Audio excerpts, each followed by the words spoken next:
गलत जल प्रवाह पावितस्थले गले लंबितम भुजंग तुंग मालिका। यह श्लोक हमें यह याद दिलाता है कि जब शक्ति, भक्ति और संयम एक साथ हो तब वे विनाश का नहीं बल्कि कल्याण का मार्ग बनते हैं। आज हम सब यहाँ रामायण जैसे महान ग्रंथ के लिए इकट्ठे हुए हैं, लेकिन सबसे पहले हमारा ये समझना जरूरी है कि रामायण सिर्फ एक पढ़ने की किताब नहीं है, बल्कि यह समझने और जीने का एक मार्ग है।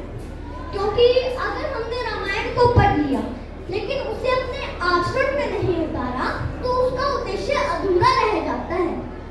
क्योंकि रामायण हमें सिर्फ ये नहीं सिखाती कि हम सिर्फ सही बने, बल्कि हमें ये भी सिखाती है कि हम सही तरीके से सही बने।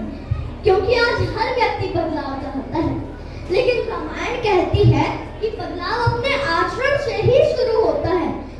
क्योंकि श्री राम जी ने हर निर्णय मर्यादा में रहकर लिया, चाहे परिस्थितियां कैसी भी हो। पवन पुत्र हनुमान जी को देखिए, उनके पास कितनी शक्ति थी लेकिन अहंकार नहीं था। अगर वह चाहते तो एक बार में पूरी लंका को नष्ट कर सकते थे, लेकिन उन्होंने केवल उतना ही किया जितना धर्म के लिए आवश्यक था। क्योंकि सच्ची शक्ति वही है जो सेवा, भक्ति और विनम्रता से जुड़ी हो। उसी के साथ संयम होना भी बहुत जरूरी है। क्योंकि कहने को तो रावण से बड़ा ज्ञानी कोई नहीं था।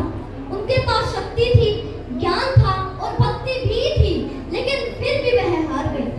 क्योंकि ज्ञान अगर अहंकार से जुड़ जाए, शक्ति अगर संयम से बाहर चली जाए और भक्ति अगर मर्यादा के बिना हो, तब वे विनाश का कारण बनती है। श्री राम जी के पास ज्ञान से अधिक विवेक, शक्ति से अधिक संयम और भक्ति के साथ मर्यादा थी, इसीलिए जीत धर्म की हुई।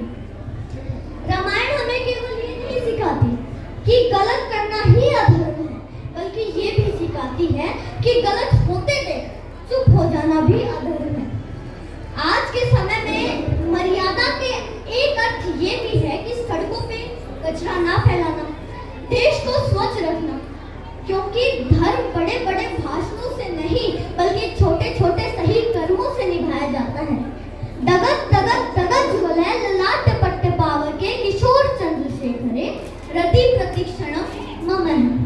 यह श्लोक हमें यह याद दिलाता है कि अगर ऊर्जा सही दिशा में हो तब वे देश का नाम रोशन कर सकती है। तो अंत में मैं बस इतना कहना चाहती हूँ कि रामायण हमें युद्ध करना नहीं सिखाती, बल्कि हमारे अंदर के क्रोध और अहंकार से लड़ना सिखाती है। तो चलो हम सब मिलकर एक संकल्प लें कि हम रामायण को सिर्फ पढ़ेंगे नहीं बल्कि उसे समझेंगे, मर्यादा में रहकर सही कर्म करेंगे और हमारे देश को स्वच्छ, संस्कारी और सशक्त बनाएंगे। और यहाँ मुझे मेरी बहनें बैठी भी दिख रही हैं, तो उनके लिए सिर्फ मैं 4 लाइन बोलना चाहती हूँ। क्यों डर डर के जी रही है? अरे क्यों डर डर के जी रही है? क्यों दबाए बैठी है अपने अरमान? अरे एक बार अपने सपनों को पंख लगाकर तो देख, खुला पड़ा सारा आसमान। जीत सकती है तुम पूरी कायनात, जीत सकती है तुम पूरी दुनिया, बन के दिखा अपने माँ बाप का अभिमान। अरे जब